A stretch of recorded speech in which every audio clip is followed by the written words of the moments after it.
Assalamualaikum teman-teman, seperti biasa sebelum mulai Mimin mendoakan semoga teman-teman semua selalu dalam keadaan sehat walafiat. Oke, kali ini kita akan melanjutkan Martial Master versi novel bagian 417. Bagi yang baru bergabung, selamat bergabung. Dan bagi yang belum subscribe dulu lah agar Mimin tambah semangat lagi nih bikin videonya. Oke, kalau sudah kita langsung masuk ke isi ceritanya.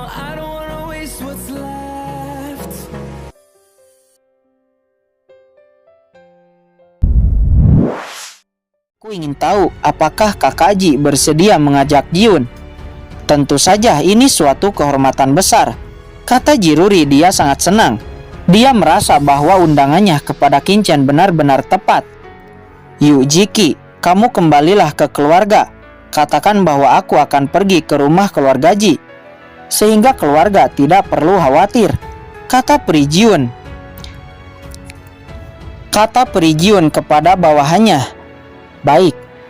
Kemudian Kinchen, Pri Jiun, dan semua orang keluarga Ji terbang naik ke kapal perang keluarga Ji.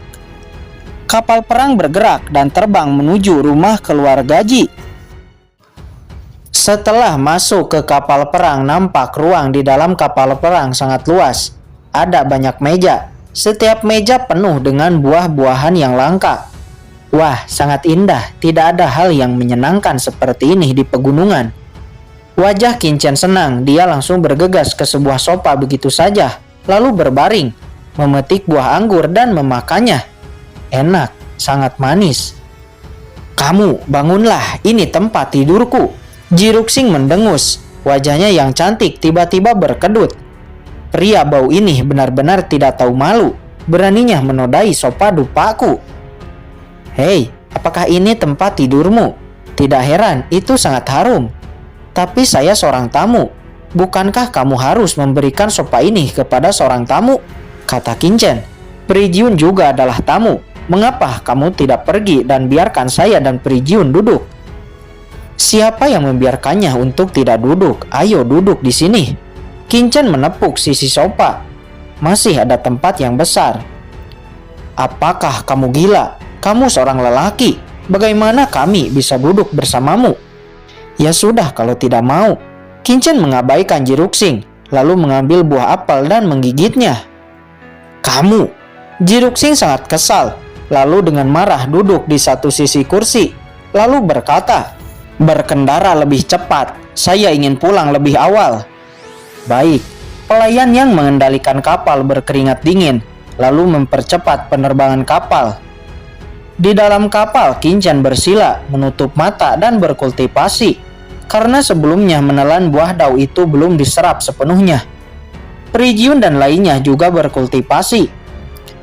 10 hari kemudian akhirnya kapal perang berdering dan berhenti. Sudah tiba. Semua orang berjalan keluar dari kapal perang. Kinchen juga keluar. Dan apa yang disajikan di depan mata Kinchen adalah sebuah kompleks bangunan yang sangat megah. Disinilah tempat tinggal utama keluarga Ji berada. Sangat megah, mendominasi, segala sesuatunya sangat mewah.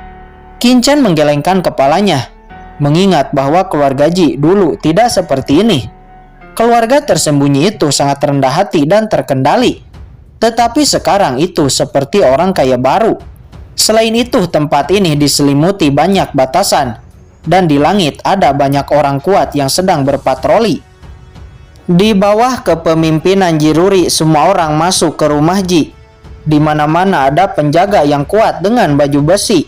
Jika bukan karena kepemimpinan Jiruri, orang biasa tidak akan bisa masuk sama sekali. Jiruyu, kamu di mana?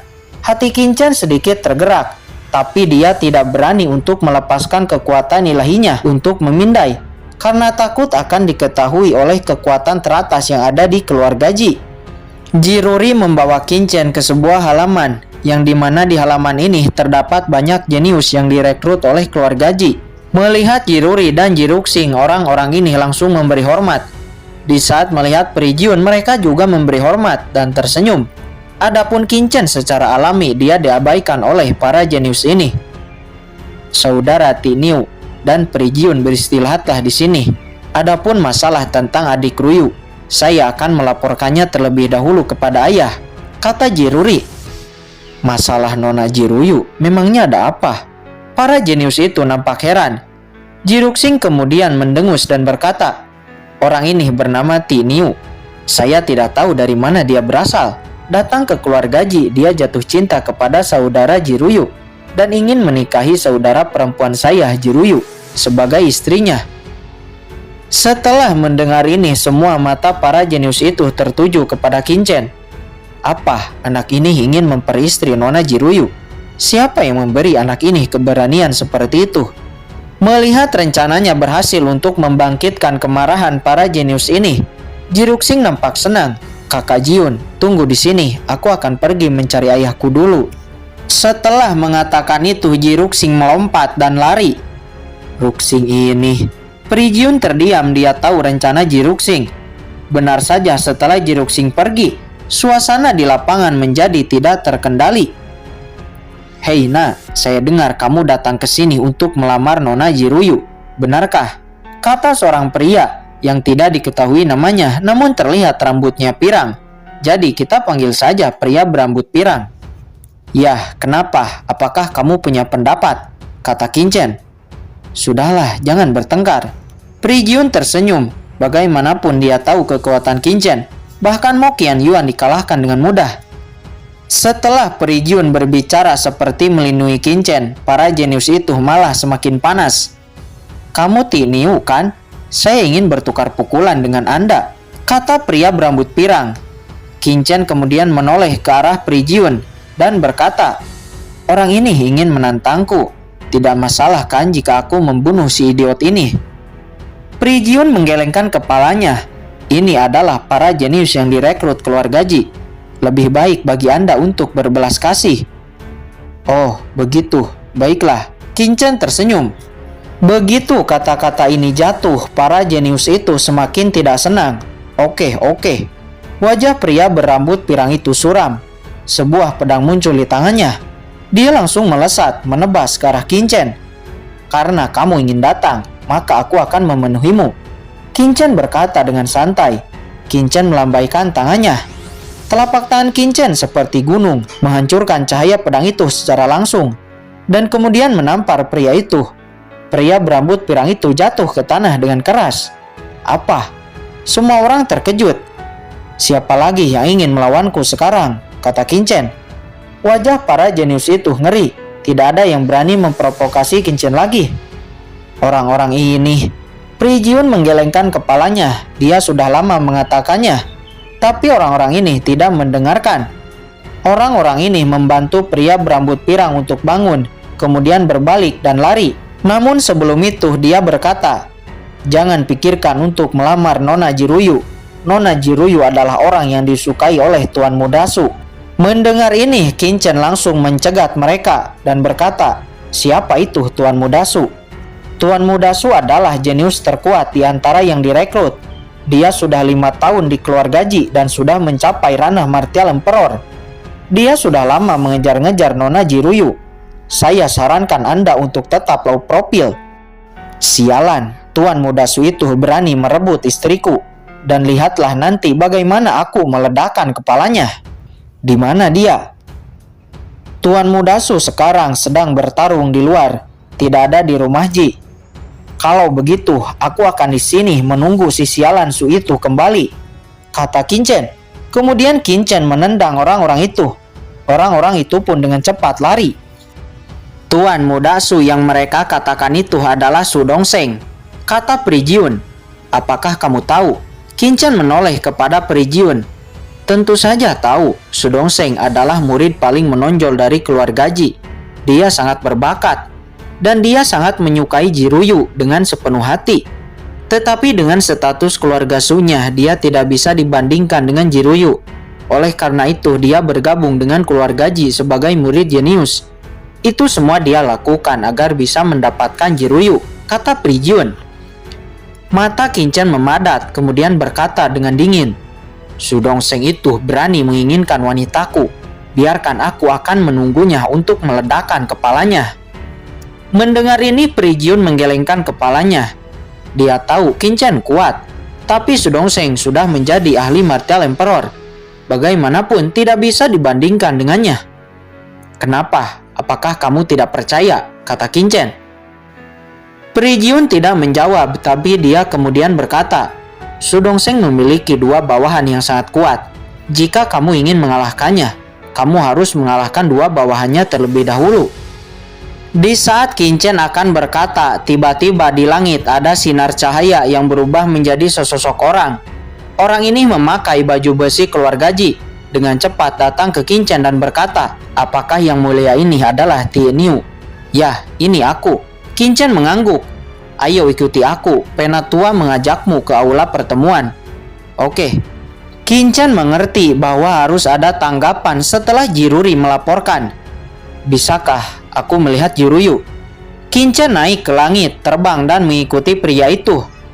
Pri Jiun ragu-ragu sejenak lalu mengikuti Qin Chen. Di bawah pemimpin jalan penjaga itu, Qin Chen dan Pri Jiun datang ke aula pertemuan keluarga Ji. Ketua, orangnya ada di sini, kata penjaga itu. Biarkan dia masuk. Yah, baik. Qin Chen segera masuk dengan penasaran. Tetapi Pri Jiun yang ingin mengikuti dihentikan oleh penjaga itu. Akhirnya Pri Jiun berdiri di luar pintu dan menunggu. Setelah Qin Chen masuk, terlihat banyak pria kuat yang duduk di aula. Orang-orang ini jelas adalah penatua dari keluarga Ji. Dan mereka semua berada di ranah martial emperor. Di antara para penatua ini juga terlihat ada Jiruri dan Jiruxing. Apakah kamu Tie Niu? Kata seorang pria yang bernama Ji Daoyuan. Terlihat pria ini memakai jubah ungu. Dengan sikap yang agung, Qin Chen merasakan bahwa pria ini telah menyentuh ranah martial emperor tahap tengah puncak. Ya senior, ini aku, kata Qin Chen seraya memberi hormat. Dari laporan anakku Jiruri, kamu ingin berlindung di keluarga Ji dan menyerahkan buah dao untuk keluarga Ji saya, kata Ji Daoyuan. Kembali kepada senior, saya memang ingin berlindung di keluarga Ji, tapi saya datang untuk melamar Jiruyu dan buah ini sebagai hadiah pernikahan, kata Qin Chen. Berani, lancang. Tiba-tiba beberapa teriakan marah terdengar. Terlihat para penatua menjadi marah dan aura yang menakutkan langsung jatuh dan menekan Qin Chen. Merasakan tekanan itu, Qin Chen tidak takut, kemudian berkata dengan marah, saya sudah berkata tujuan saya sebelumnya datang ke sini. Buah ini digunakan untuk hadiah. Apakah Anda ingin mengambil buah saya? Kata Qin Chen. Di bawah tekanan beberapa ahli martial emperor, Qin Chen tidak gentar dan tidak terpengaruh. Malah darah di tubuhnya semakin bergejolak. Apa? Para penatua keluarga Ji memadatkan mata mereka dan saling memandang. Ini benar-benar luar biasa. Sebelumnya mereka mendapat laporan dari Jiruri dan menganggapnya lucu. Seorang pria dari gunung dengan beberapa buah ingin melamar dan menikahi Jiruyu dari keluarga Ji. Bukankah ini lelucon? Tapi sekarang mereka baru menganggapnya serius. Kekuatan orang ini memang kuat, sangat berbakat. Bahkan di bawah tekanan bersama mereka, Qin Chen tidak goyah. Ji Daoyuan kemudian melambaikan tangan. Segera para penatua menarik sebagian auranya. Ternyata itu ayah mertua, teriak Qin Chen. Orang ini memiliki wajah yang tebal, berani memanggilku ayah mertua. Ji Daoyuan kesal, baru saja dia akan memarahi Qin Chen. Namun tiba-tiba Qin Chen berkata, saya datang tidak untuk membuat masalah. Saya hanya mendengar bahwa Jiruyu adalah kecantikan nomor 1 di negara ini. Saya hanya ingin melihat Nona Jiruyu. Buah ini dianggap sebagai hadiah pertemuan. Jika Nona Jiruyu tidak menyukaiku, aku tidak akan memaksanya. Mendengar ini, semua penatua itu mengerti bahwa Qin Chen hanya ingin melihat Jiruyu. Namun masalahnya Jiruyu sedang tidak ada di rumah sekarang. Jiruyu saat ini sedang berada di tanah leluhur. Lalu, Ji Daoyuan, apa yang harus kita lakukan sekarang? Buah itu sangat berharga. Kalian omong kosong apa? Bunuh saja langsung dan ambil buahnya. Tidak, itu bukan solusi. Ji Daoyuan dan para penatua berdiskusi secara rahasia. Kalian, apa yang kalian bisikan? Apakah kalian ingin menargetkan saya? Saya katakan, jika kalian berani memindahkan saya, paman-paman saya akan turun gunung dan membabat habis keluarga kalian. Saya ingatkan, tidak ada dari kalian yang menjadi lawan paman-paman saya, kata Kincen. Semua orang tertegun. Mungkinkah benar-benar ada paman seperti itu? Tapi jika dia benar-benar berasal dari Gunung Luoxu, itu memang mungkin. Tenanglah, keluarga Ji kami adalah penguasa Jizhou. Keluarga terkenal dalam seni bela diri. Bagaimana kami bisa melakukan hal seperti itu? Ji Daoyuan berkata sambil tersenyum. Namun permintaan Anda kami tidak bisa memenuhinya. Karena Ji Ruyu sedang berkultivasi di tanah leluhur keluarga Ji. Dan tidak bisa keluar sesuka hati. Itu sederhana, dia tidak bisa keluar. Maka aku hanya perlu masuk, kata Kincen berkata dengan seolah-olah bodoh. Ji Daoyuan dan yang lainnya terdiam. Jika tanah leluhur begitu mudah dimasuki, apakah masih bisa disebut tanah leluhur? Bahkan mereka tidak memenuhi syarat untuk masuk dan pergi sesuka hati. Itu adalah area terlarang keluarga Ji, tidak mungkin bagi orang biasa untuk masuk, kata Ji Daoyuan. Lalu apa yang harus saya lakukan? Jika saya tidak bisa melihat Nona Ji Ruyu, saya tidak akan memberi buah, kata Kincen. Kemudian dia bergumam, ternyata Ji Ruyu ada di tanah leluhur.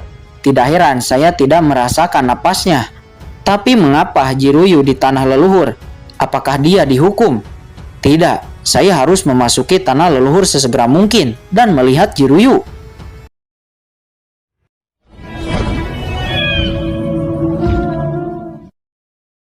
Oke guys, sudah dulu ya. Jangan lupa subrek biar lanjut terus ceritanya. Bagi yang sudah subrek, mudah-mudahan dimudahkan rezekinya. Mimin undur diri. See you next and goodbye.